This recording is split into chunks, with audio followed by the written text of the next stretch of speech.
इमरान खान पर कातलाना हमले की तहकीकात के लिए बनाई गई JIT का काम करने से इनकार। आर्मी चीफ की तौसीक का कानून खत्म हो जाना चाहिए, वजीर दाखिला। नवाज शरीफ जिसको भी आर्मी चीफ बनाएगा इससे मेरी नाअहली का मुतालबा करेगा इमरान खान। आर्मी चीफ की तैनाती पर किसी को सियासत नहीं करनी चाहिए, बिलावल भुट्टो का मुतालबा। ये हैं वो टॉप स्टोरीज जिन पर आज हम बात करेंगे। सीनियर तजियाकार आरिफ हमीद भट्टी से, सीनियर तजियाकार हारून रशीद से, सीनियर दिफाही तजियाकार lieutenant general retired Ghulam Mustafa से और सीनियर तजियाकार अतहर काजमी से।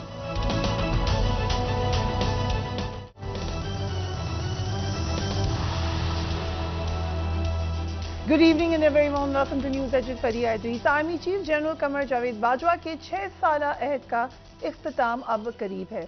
आर्मी चीफ की रिटायरमेंट का वक्त करीब आते ही नए आर्मी चीफ के नाम और तैनाती के हवाले से अफवाहों और बयानबाजी का बाजार गर्म हो चुका है। आर्मी चीफ की तैनाती पर जारी ये बहस पाकिस्तान की सियासत में ना तो पहली बार हो रही है और लगता ही है कि ना ही ये आखिरी बार हो रही है। माजी में भी हमने देखा कि जब भी आर्मी चीफ की मुद्दत मुलाजमत मुकम्मल होने का वक्त करीब आया तो इसी तरह मुल्क की सियासत में बहस होती रही। चेयरमैन पीपल्स पार्टी और वजीर खारजा बिलावल भुट्टो जरदारी ने कहा है कि आर्मी चीफ की तैनाती के हवाले से गैर जरूरी सियासत हो रही है, अब इसको खत्म हो जाना चाहिए। Let's watch Bilawal Bhutto. जिस तैनाती की आप बात कर रहे हो, काफी अरसा से इस पे गैर जरूरी सियासत किया जा रहा है। आइन और कानून के तहत जैसे इस काम को चलना चाहिए वैसे ही चलना चाहिए। ना हमें या हमारे इत्तेहादियों में से किसी को जलसा में खड़ा होकर इन किस्म के मुतालबात नहीं करने चाहिए और ना ही हमारा अपोजिशन में से किसी को इस इशू को मुतनाज़ा बना के सियासत करना चाहिए। इन एसेंस बिलावल भुट्टो की बात बिल्कुल दुरुस्त है, मगर हकीकत यह है कि इस वक्त आप किसी भी गली मोहल्ले में चले जाएं, सड़क पर चले जाएं या किसी भी अहम जगह पे जाएं जहां पर सियासत पर बहस हो रही हो तो ये मौजू आना ही आना है। इस वक्त आर्मी चीफ के नाम पर मुशावरत के अमल पर भी सवालात उठाए जा रहे हैं।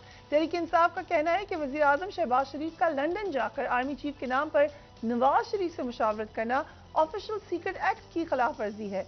साबिक वज़ीर आज़म इमरान खान ने आज कहा कि अगर नवाज शरीफ ने आर्मी चीफ का फैसला किया तो वो नए आर्मी चीफ से अपने केसेस खत्म कराने और इमरान खान को नाअहल कराने का मुतालबा करेंगे। जरा देखिए। मफरूर सजा याफ्ता जो लंदन में बैठा हुआ है, ये कैसे इस मुल्क के फैसले कर सकता है और कौन सा फैसला करे जो हमारी नेशनल सिक्योरिटी का सबसे अहम फैसला है। नवाज शरीफ सिर्फ जिसको भी ये फैसला करेगा ना कि आर्मी चीफ बनेगा, ये उससे एक चीज मांगेगा कि तुमने किसी ना किसी तरह इमरान खान को डिस्क्वालीफाई करवाना है, तुमने इसकी पार्टी के ऊपर जोर डालना है और मेरे केसेस खत्म करने हैं। जबकि वज़ीर दिफा ख्वाजा आसिफ ने कहा है कि आर्मी चीफ के नाम पर कोई मुशावरत नहीं हो रही और पाक फौज की जानिब से चंद दिन में नाम आएंगे तभी मुशावरत होगी। Let's watch the defence minister. Army तैनाती का फैसला हो गया है? नहीं, कोई तो नवाज शरीफ साहब का कोई किरदार है इसमें, मशवरा हो रहा है उनके साथ? जी, मशवरा जो है वो ये प्राइम मिनिस्टर की स्वागत है। प्राइम मिनिस्टर साहब इसके ऊपर जो है फैसला करेंगे, लेकिन अभी इस वक्त मुशावरत में नहीं नवाज शरीफ साहब से इस पे बिल्कुल कोई सारा ये हमारी खबरें हैं जो। आरिफ हमीद भट्टी साहब, thank you so much for being on the program. अगर मुशावरत ही नहीं हुई, बात ही नहीं हुई, तो फिर प्राइम मिनिस्टर लंदन क्या करने गए थे? क्या बातचीत हुई है वहां पर? बिस्मिल्लाहिर्रहमानिर्रहीम। फरीहा, एक मिसाल थी कि झूठ बोले कवा काटे, काले कवे से डरियो। इन जालमों ने पर पाकिस्तान में काले कवे खत्म कर दिए। जो इन्हें काटता कवा ही मर जाता है। ये काले कवे अब इनसे डरते हैं। खुद वो जो वजीर दफा है, जिनका अपना कोई दफा नहीं, क्या नाम है आजकल उनका, ख्वाजा आसिफ साहब, उन्होंने शाहजेब साहब के प्रोग्राम में कहा हम लंदन इसलिए आए हैं कि नवाज शरीफ एक मफरूर इश्तियारी मुजरम से आर्मी चीफ की तैनाती पर मुशावरत कर सकें। अगले दिन वो बयान में झूठ बोलने में PhD रखने वाले नहायत काबिल एहतराम मोहतरम ख्वाजा साहब कहते हैं मुशावरत हुई नहीं।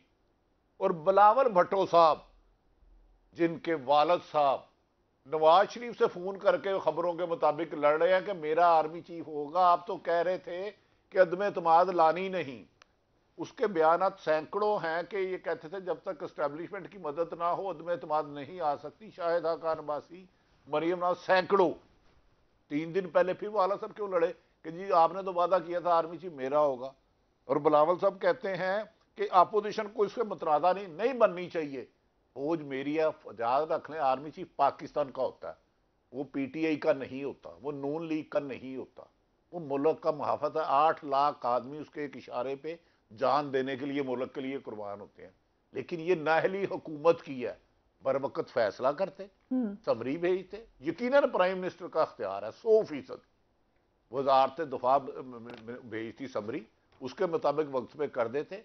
अब कह रहे हैं 25 तक, क्योंकि इमरान खान के लॉन्ग मार्च को इसको ब्लैकमेल करना चाह रहे हैं। इन्हें छोड़ देना चाहिए, अब बहुत जवान हो गए हैं, 4 दफा एस्टेब्लिशमेंट के कंधों पर आ गए। अब हुकूमत खुद करे, अगर अदारे इन्वॉल्व नहीं होना चाह रहे, खुदारा फौज का एहतराम रहने दे। फौज पाकिस्तान की है, पता नहीं ये क्यों अपना समझते हैं।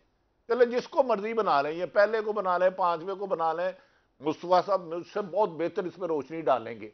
एक उसी में से बनाएंगे ना, तो सारे ही 3 स्टार जनरल हैं, सारे ही काबल हैं, उनको मुतनाजा इन्होंने हमेशा बनाया। भाटी साहब आप सारे तो मुशर्रफ को गिरफ्तार करने के लिए इन्होंने भेजा। एक बात बता दें, नाम जो है वो सबको पता है, कोई ढकी छुपी बात नहीं है, लेकिन जो ये बात भी कही गई कि आर्मी चीफ की तकरीर से कबल किसी सीनियर जनरल को vice chief of army staff बना दें, और ये बात बड़ी सीनियर सोर्स से कही गई, ये बात दुरुस्त है? 100%, 1000%। नाम नहीं लूंगा क्योंकि वो 2 दिन पहले रिटायर हो सकते हैं, ये बात सच है। शहबाज साहब, और क्योंकि शहबाज शरीफ किसी और को एक्सटेंशन देना चाहते थे, ये बात बहुत मुतनाज़ा, मैं इसमें ज़्यादा गहराई में नहीं जाना चाहता। लेकिन खुदा के वास्ते फौज वाहिद अदारा है जिस पे मुल्क कायम है, इसे मुतनाज़ा ना सियासतदान बनाए, अपने काम टाइम पे करें। जो आईनी तौर पर समरी आती है, जिसको भी बनाना है उन्हीं में से बनाएंगे ना। उसमें नून लीग गुजरांवाले का कोई शहीदा खंड टूटा तो नहीं आएगा, मरियम नवाज की ख्वाहिश पे तो नहीं आएगा। वो 5 लेफ्टिनेंट जनरल साहब में या 7 की लिस्ट में ये मुस्तफा साहब बता सकते हैं। खुदारा इस चीज को कंट्रोवर्सी ना करें, अपना हर गंद सियासतदान अदारों पे फेंकना छोड़ दे। और यकीनन ये बेहतरी इसी में है, वजीर आज़म का हक है। मैं समझता हूँ इमरान खान साहब को ये मशावरत उनसे नहीं करनी चाहिए आईनी तौर पर, लेकिन शहबाज शरीफ को भी अब इतने बड़े हो गए हैं, 72 साल है, जवान हो जाए, फील्ड छोड़ देना चाहिए। हर बात में मशवरा लंदन करने चले गए हैं। खुदा का खौफ करो यार, आपका इख्तियार अल्लाह ने दिया, आप करो। बड़ी अहम बात है, आपने जवाब दिया प्राइम मिनिस्टर का था। जा रही है ये, बड़ी बदकिस्मती है। ना कोई और बीच में कहे कि हमसे मुशावरत करे, ना कोई और लंदन से बताए कि ये होना चाहिए। इस वक्त जो सूरत हाल है जनरल साहब, आपको क्या लगता है ये सिर्फ इसी दफा की एक मामूली कंट्रोवर्सी है, या अब एक सीरियस सोच है कि इस मामले में जो हर दफा एक बहस छिड़ जाती है, इसका कोई तरीकाकार होना चाहिए कि ये ना हो?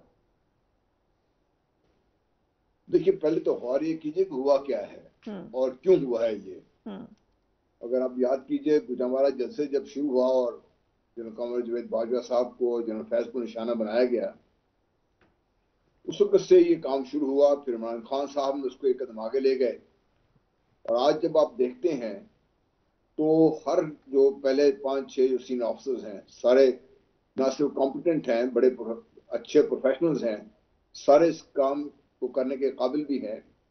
उन सब को किसी न किसी तरीके से मुतनाज़ा बना दिया गया है। पीपल्स पार्टी इसको प्रेफर कर रही है, जरदारी साहब उसको प्रेफर कर रहे हैं, नवाज शरीफ साहब पुराने को प्रेफर कर रहे हैं, कभी किसी के बारे में कभी किसी के बारे में।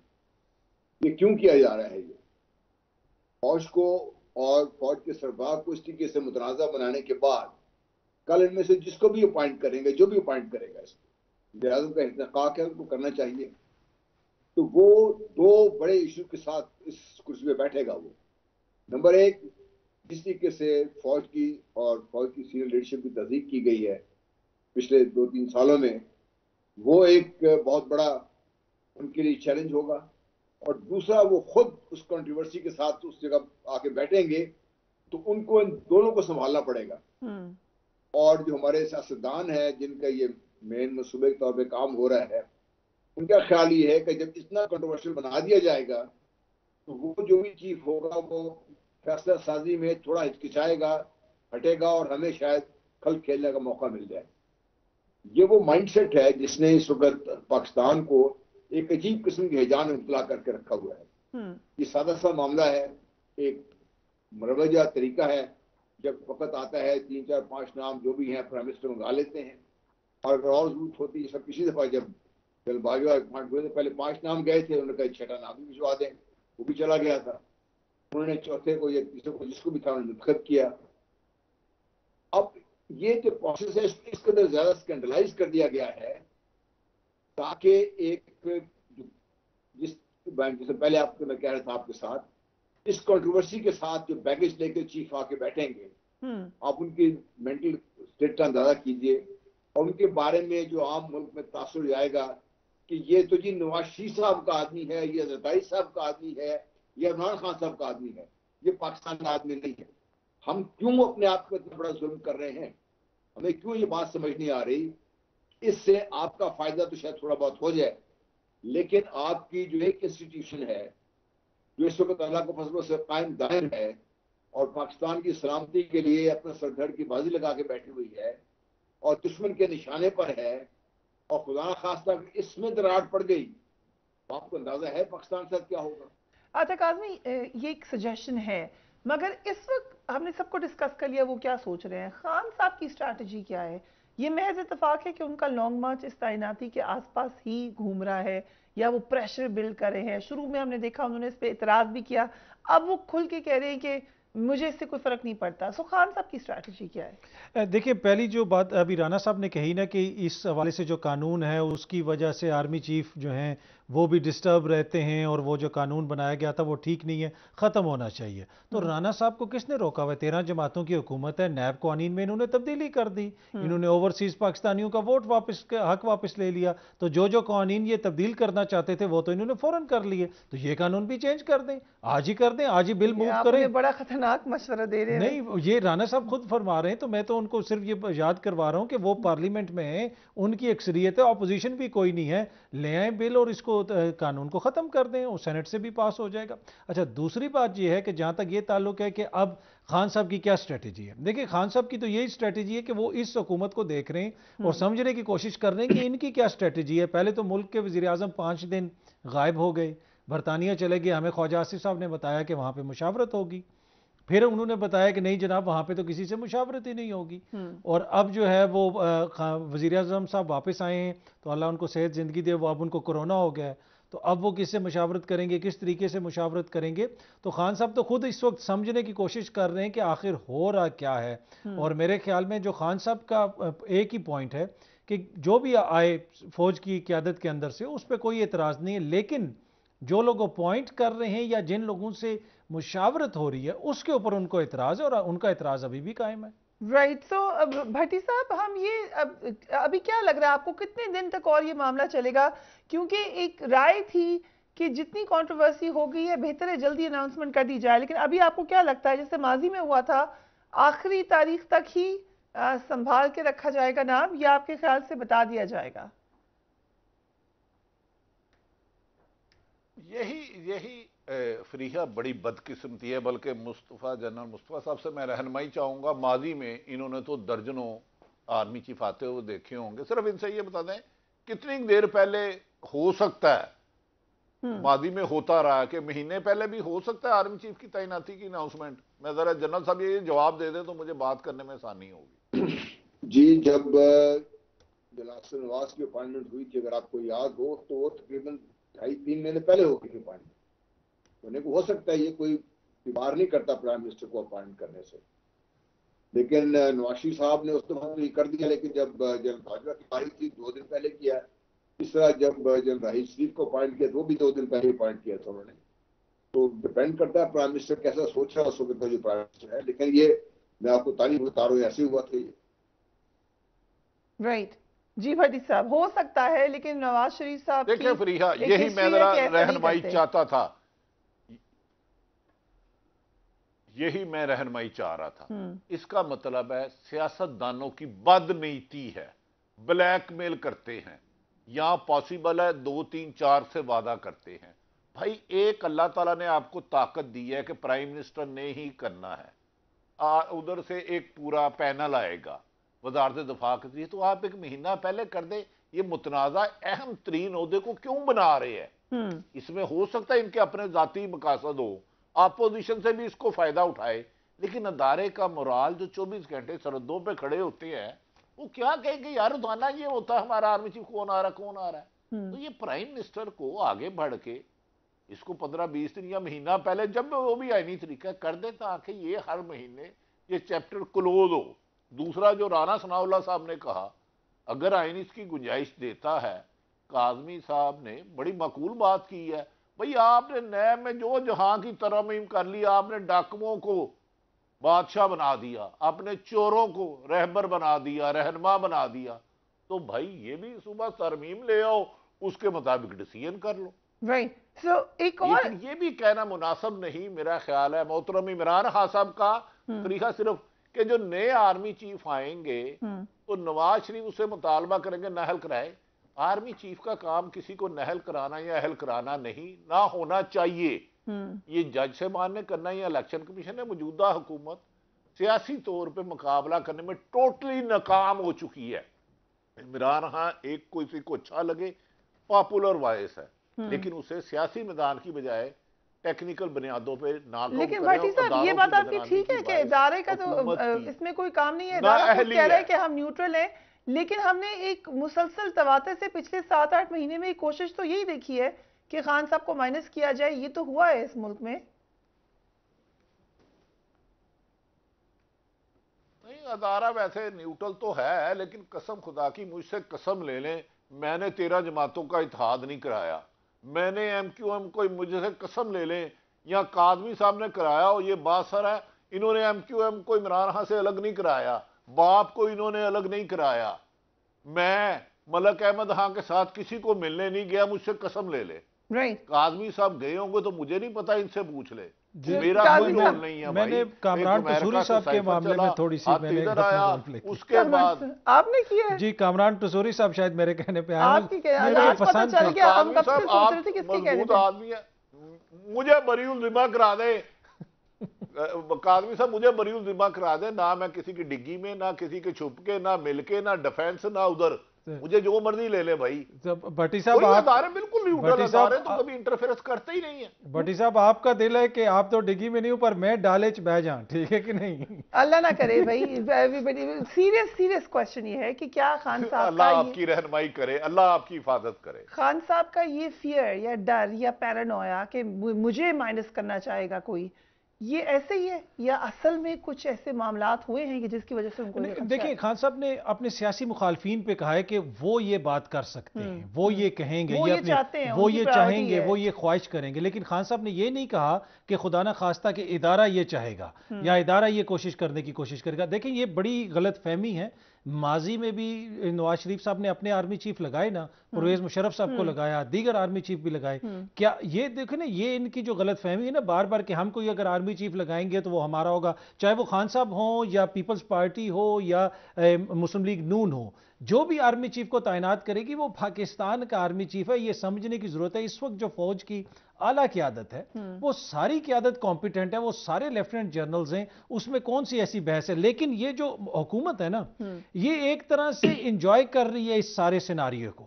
ये चाहती है कि इदारे कंट्रोवर्शियल हों। आप एक एटीट्यूड देख लेना, ये 3 साल जब अपोजिशन में थे, इनकी जंग किसके साथ थी? इमरान खान साथ तो जंग ही नहीं थी। इदारों पे इल्जाम लगाते थे, उनको सिलेक्टर्स कहते थे।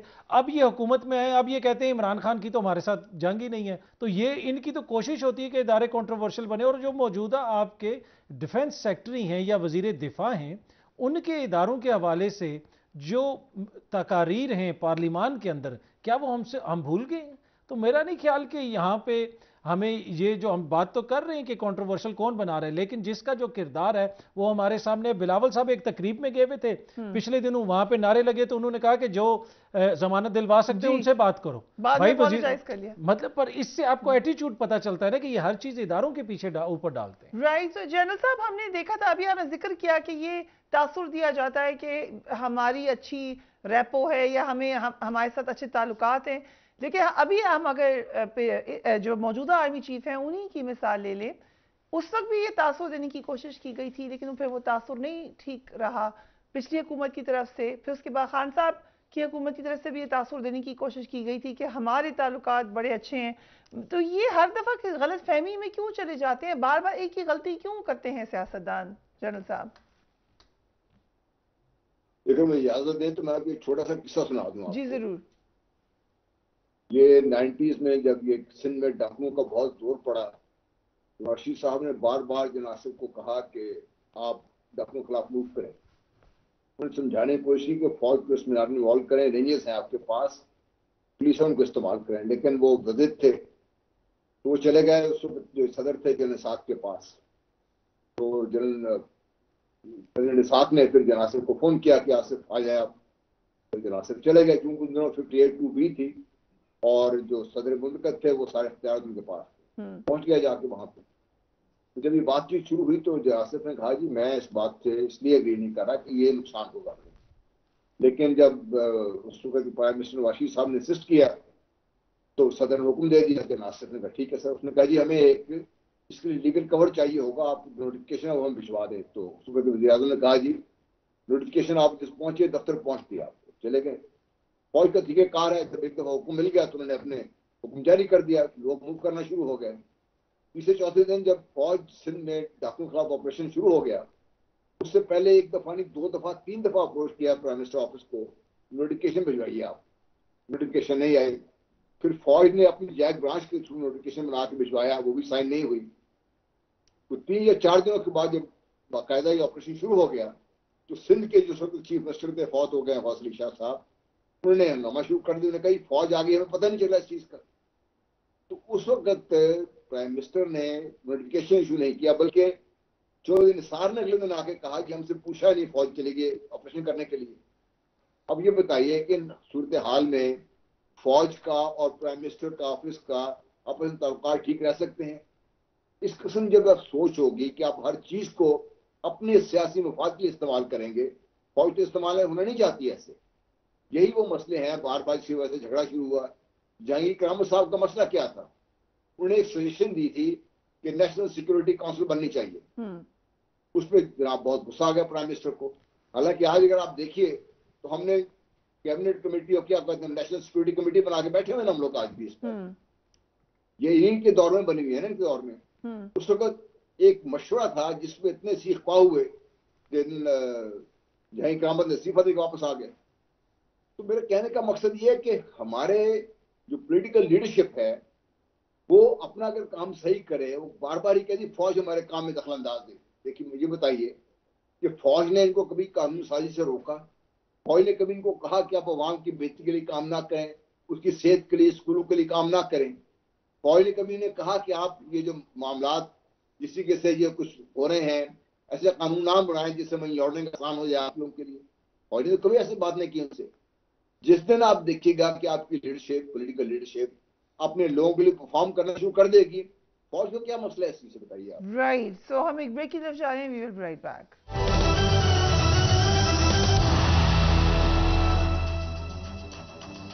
And welcome back. साबिक वज़ीर-ए-आज़म इमरान खान पर कातिलाना हमले को अब 2 हफ्ते होने वाले हैं, लेकिन उन पर हमले की तहकीकात पर ताहाल सवालिया निशान मौजूद है।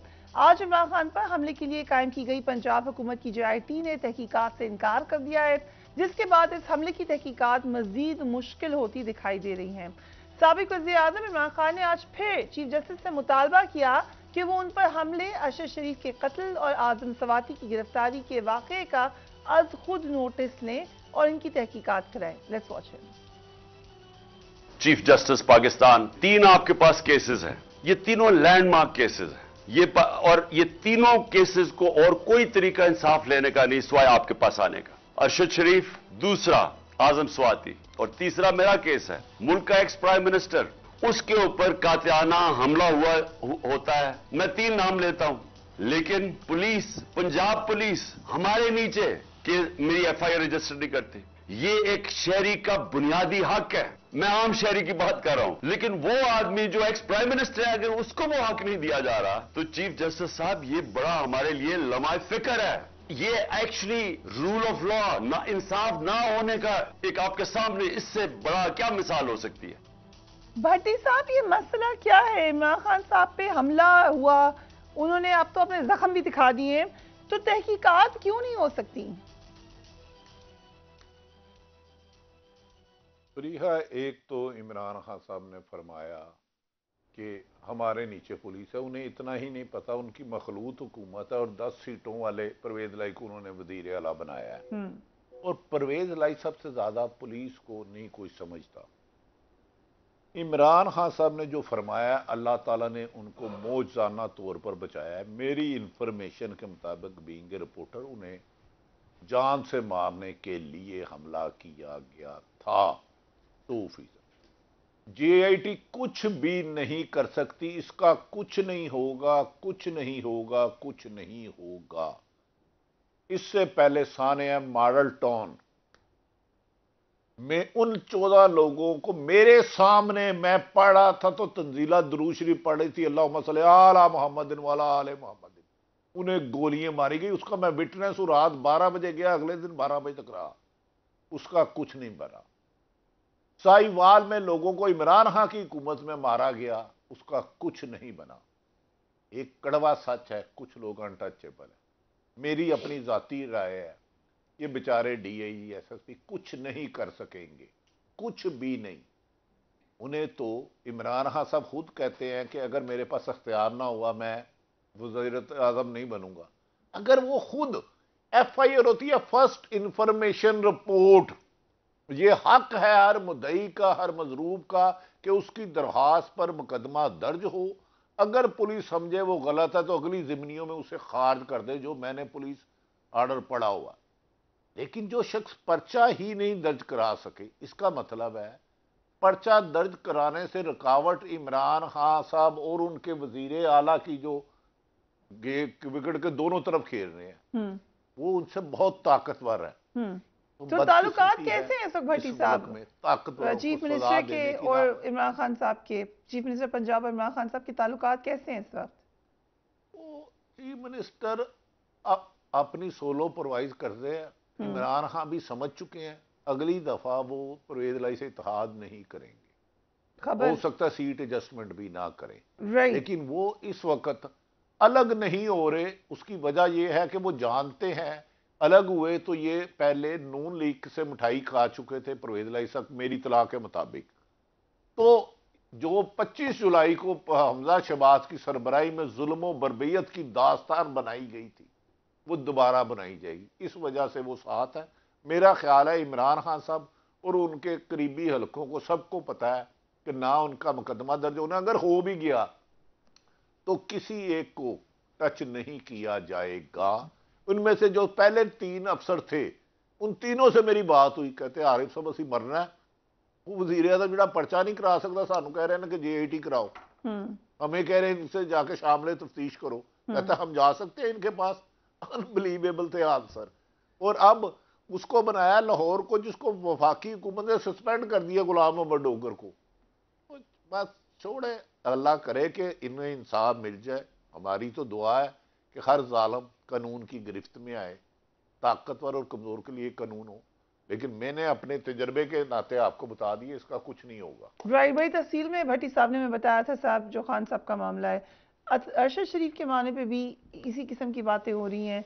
3 टेस्ट केस खान साहब कह रहे हैं बना लें इंसाफ के। लग रहा है आपको ये टेस्ट केस बनेंगे?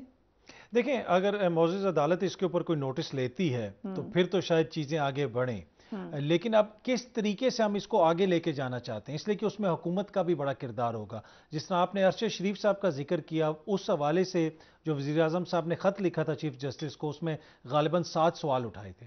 अगर आप उन सवालों को देखें तो उसमें कोई ऐसी चीज नहीं थी जिसमें यह जिक्र हो कि अरशद शरीफ को पाकिस्तान में कौन धमकियां दे रहा था, अरशद शरीफ पे किसने FIRs दर्ज करवाई थी, पाकिस्तान से वो जाने पे क्यों मजबूर हुआ। उसमें सवालात इस नौयत के थे, किसने उनके निकलने में मदद की, किसने सहूलतकारी की, वो दुबई से कीनिया क्यों गए। तो वो लगता यही है कि वो ब्लेम कहीं और शिफ्ट करने की कोशिश की जा रही थी। और उसके साथ साथ फिर जो अरशद शरीफ साहब के ऊपर मुबैना तौर पे अब जो पोस्टमार्टम की रिपोर्ट है कि जी तशद्दुद हुआ, क्या वज़ीर आज़म साहब को उस वक्त नहीं पता था? पोस्टमार्टम तो 26 अक्टूबर को हो गया था, 26 अक्टूबर को पोस्टमार्टम हो चुका था। उसके बाद वज़ीर आज़म ने खत लिखा कि उस वक्त उसमें तशद्दुद का कोई जिक्र नहीं है। तो बहुत सारी चीजें ऐसी हैं जिनसे चीजों को मजीद पेचीदा बनाया जा रहा है, सवाल मजीद खड़े किए जा रहे हैं, जवाबात नहीं ढूंढे जा रहे। आप वहां थे जब डेड बॉडी आई थी यहाँ पर अरशद शरीफ? जी जी, जर्नलिस्ट थे वहां पर मौजूद। जी जी, किसी को आइडिया नहीं था कि तशद्दुद के नहीं, देखिए उस वक्त तो टू बी ऑनेस्ट सब लोगों ने तो डेड बॉडी को देखा भी नहीं था, और उस वक्त उनकी फैमिली ने यह फैसला किया था कि आखिरी मौके पे पोस्टमार्टम हो, बिल्कुल आखिरी मौके के ऊपर फैमिली ने यह फैसला किया था। तो उस वक्त तो नहीं पता चल सकता ना, किसी ने खोल के तो उस तरह नहीं देखा था। लेकिन अगर करवाया गया था और 26 को हो गया था, फिर फैमिली मांगती रही।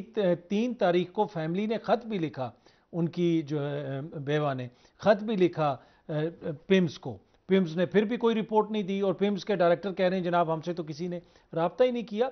तो मेरे ख्याल में इसमें बहुत सारी ऐसी चीजें हैं जिनसे लगता यह है कि हुकूमत इस मामले में संजीदा नहीं है। जनरल साहब, ये तासुर क्या जाएगा? एक पार्टी को हटा दें अगर साइड पर, एक फॉर्मर प्राइम मिनिस्टर है, उस पर हमला होता है, कोई उम्मीद नहीं है कि पता चले कौन था। एक पाकिस्तान का टॉप जर्नलिस्ट असैसिनेट होते हैं, कोई उम्मीद नहीं है कि पता चल जाए कि पीछे क्या हुआ था। और एक सेनेटर के बड़ी खतरनाक किस्म की वो बातें बताते हैं, और यहाँ सब इस बात पे मुतफिक हैं कि लगता नहीं है कि कुछ हो सकेगा। सो पाकिस्तान में पे हम आइन, कानून और इंसाफ की क्या लेक्चर देंगे? देखिए, जब मुआशरा टूट का शिकार होना शुरू होता है तो सबसे पहले इंसाफ कत्ल होता है वहां पे। और आप किसी भी मुआशरे की जब दास्तान आप पर देखते हैं, आप उठा के देख लीजिए, तबाह हुआ मुआशरा। बेसिक वजह क्या थी? जब इंसाफ का फुकदान हुआ और ताकतवर अपनी मर्जी के मुताबिक सब कुछ करने लग गए। अब मुख्तलिफ डायनेस्टीज हैं, उनकी तबाही का आप जवाल की दास्तान पढ़ लेंगे, वक्त है। ये तो बदकिस्मती से बहुत आगे बढ़कर है। खुदा खास्ता अगर इतने 3 जो हाई प्रोफाइल केसेस हैं, और तीनों बड़े ट्रेजिक हैं केसेस, और तीनों बड़े दुख भरे केसेस हैं सारे, इन तीनों का अभी तक हम उसके ऊपर इन्वेस्टिगेशन शुरू नहीं कर सके, और इन्वेस्टिगेशन के लिए हम टीम नहीं बना सके, और हमारे मुल्क में ऐसे लोग नहीं हैं जिनके ऊपर तमाम लोग मुत्तफिक हों कि ये लोग ये काम कर सकते हैं और ये लोग बगैर किसी प्रेशर के अपना फर्ज की अदायगी करेंगे। लोग फर्ज की अदायगी से डरना शुरू हो जाएं तो उस माशरे की फिर जो तबाही है वो तो लिखी होती है। अभी वक्त है हमारे लिए। एक तो इसका ये पहलू है। दूसरा फरीहा पहलू इसका और है। आप ये देखिए कि 3 केसेस हुए, इन तीनों का पीडीएम की गवर्नमेंट ने अपनी नाअहली कह लीजिए या जानबूझकर इस सारे को उधर डिफ्लेक्ट होने दिया, जाने दिया उसको उधर। कभी इसके डिफेंस के लिए सामने खुलकर नहीं आए, चाहे वो अरशद शरीफ साहब अल्लाह उनके दर्जात बुलंद फरमाए, चाहे वो स्वाति साहब हो, चाहे वो खान साहब का केस हो। इसके आपने अपनी इस्टेब्लिशमेंट को जानबूझकर ये सारा मलबा उनके ऊपर जाने दिया, उसको प्रोटेक्ट करने की कोशिश नहीं की। और ये चीजें आपको क्या बता रही है? इस चीज को बहुत तकलीफदेह चीज है ये। और मैं समझता हूँ खान साहब ने आज जो बात की बिल्कुल सही की। चीफ जस्टिस को अगर ये सीओ मोटो बनते हैं उनके लिए तो ये बनते हैं, और ये लेकर खुद उनको अपनी सुप्रीम कोर्ट की निगरानी में इनकी इन्वेस्टिगेशन करवानी चाहिए, हर स्टेप को मॉनिटर करना चाहिए ताकि कहीं कोई असंदाज होकर तफ्तीश गलत ना हो और मुजरिम तक पहुंचना चाहिए। आप नहीं पहुंचेंगे तो पाकिस्तान के बारे में तासुर ऑलरेडी जो हमारा है, मनफी तासुर है दुनिया में, उसके बिगड़ने का तो शायद किसी को एहसास भी नहीं है, और एहसास भी नहीं है कि अपने माशरे के अंदर हम क्या जुर्म कर रहे हैं। अगर इजाजत है, आई थिंक भट्टी साहब आप कुछ कहना चाह रहे हैं, लेकिन मेरा सवाल भी है भट्टी साहब, हम सब जर्नलिस्ट का, आप तो बहुत सीनियर जर्नलिस्ट हैं, हम जूनियर हैं, आतर काजी साहब यहाँ बैठे हैं, हम लोगों का क्या फायदा है सहाफत का अगर हमारे एक टॉप के जर्नलिस्ट के कत्ल का मुअम्मा हम नहीं हल कर सके या हम नहीं उस पर आवाज उठा सके तो हमें क्या फायदा है जर्नलिज्म का? फरीहा, मैं आपको अज़राए ईमानदारी कहता हूं, मैं खुद दो फेर हो चुका हूं, मैं उसकी वजह नहीं बता सकता। हम तीनों में से अल्लाह ताला सबको जिंदगी दे, अपने हिफ्ज़ो ईमान में रखे। सुबह रात को आधे घंटे बाद मार दो, कीमत जीरो होगी। अरशद शरीफ का इतना ओपन एंड शट केस है जिसमें इबहाम ही कोई नहीं। उस शहीद ने तो हमें मकरूज करके, वो जिंदा है, हमारी बेबसी पर हंस रहा है कि मैंने तो पूरी पाकिस्तान के लिए आवाज उठाई, तुम जर्नलिस्ट सारे अपने फ्रॉड में पड़ गए हो। वो ये कह रहा है तशद्दुद 100% हुआ उस पर, कुछ लोग कह रहे हैं तशद्दुद नहीं हुआ। मैं फिर एज ए रिपोर्टर उनसे चैलेंज कर रहा हूं, दोबारा बॉडी निकाल ले। जब गुस्ल हुआ तो क्या तब नहीं नजर आया? क्या मुझे बताए, जब पाकिस्तान में था 13 मुकदमा दर्ज हुए, 12 जुलाई 2022 को वो सदर पाकिस्तान को खत लिखते हैं, उसमें मेरा भी नाम है कि हमें जिंदगी का खतरा है, हमें धमकियां दी जा रही हैं। उसके बाद इस्लामाबाद हाई कोर्ट में होने वाली हेयरिंग में कोई नहीं पता। क्या आखिरी 1 महीना वो इस्लामाबाद अपने साये से छुपता रहा, ये किसी को नहीं पता। अनबिलीवेबल है, इस हुकूमत ने पर्चे कराए पशीन से लेके खैबर तक। दुबई उसे रहने नहीं दिया गया, वो मेरे से बात कर रहा था उस वक्त। हाँ, अब इसका आई विटनेस सिर्फ और सिर्फ एक है, कीनिया पुलिस में फ्रॉड किया।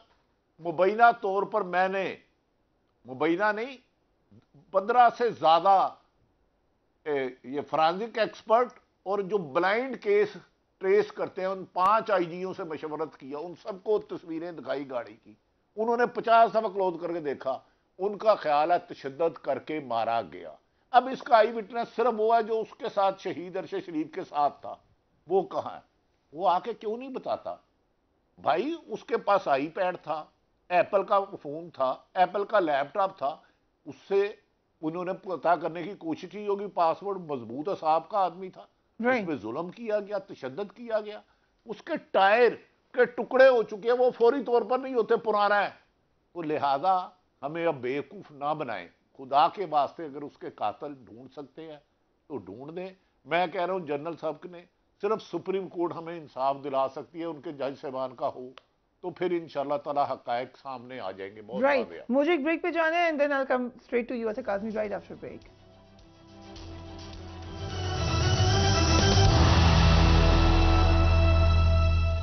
And welcome back. अच्छा काज़मी साहब, क्या सू मोटो लेना चाहिए चीफ जस्टिस को इस मामले पर? देखें, टू बी ऑनेस्ट मुल्क की सबसे बड़ी अदालत है। चीफ जस्टिस साहब जो हैं वो समझते हैं चीज़ों को, अगर वो मुनासिब समझेंगे तो वो ज़रूर लेंगे।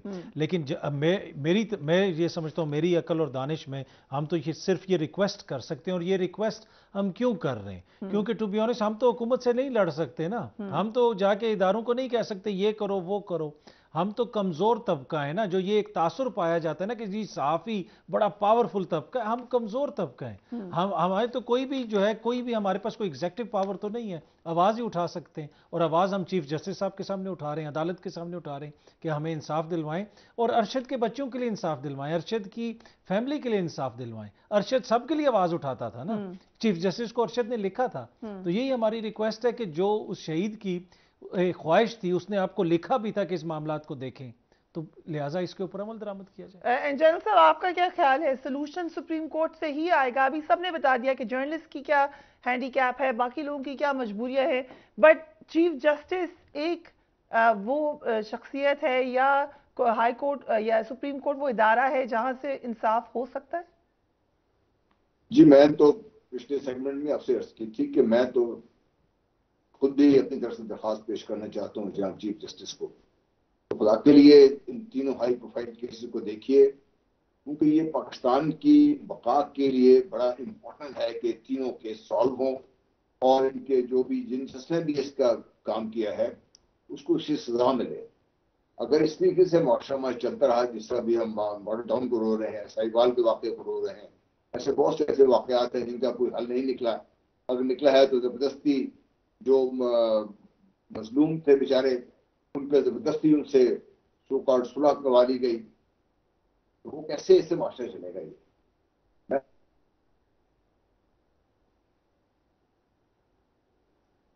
जनरल साहब की आवाज हमें हमें क्लियर नहीं आई। मेरी आवाज़ आ रही है?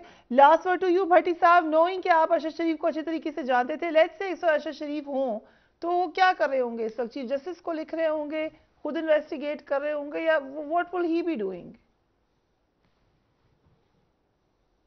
फरीहा, इस केस पे मैंने इतना काम किया है कि मैं इस्लामाबाद आऊंगा तो आपको गुजारिशात करूंगा।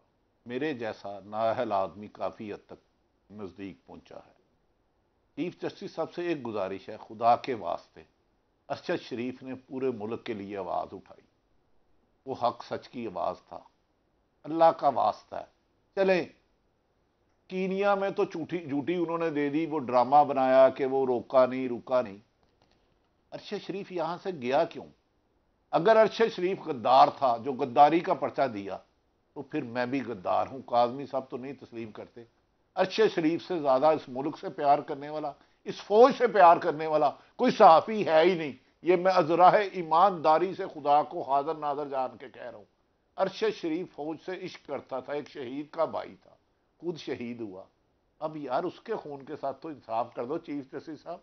हमारी इतनी इल्तिजा है कि बता दें कि उसको कत्ल किसने करवाया। चलो गोली चलाने वाला तो कोई भी शूटर होगा, मुझे अंदाजा है पाकिस्तान में क्या होता है। इधर तो याज मीर को लाहौर में मार पड़ी, उसके मुल्ज़म नहीं मिले, तो कीनिया वाले एक जंगल में मारे जाने का हम कहाँ ढूंढेंगे। चीफ जस्टिस सबसे गुजारिश है, अब आगे वो जो बेहतर समझे।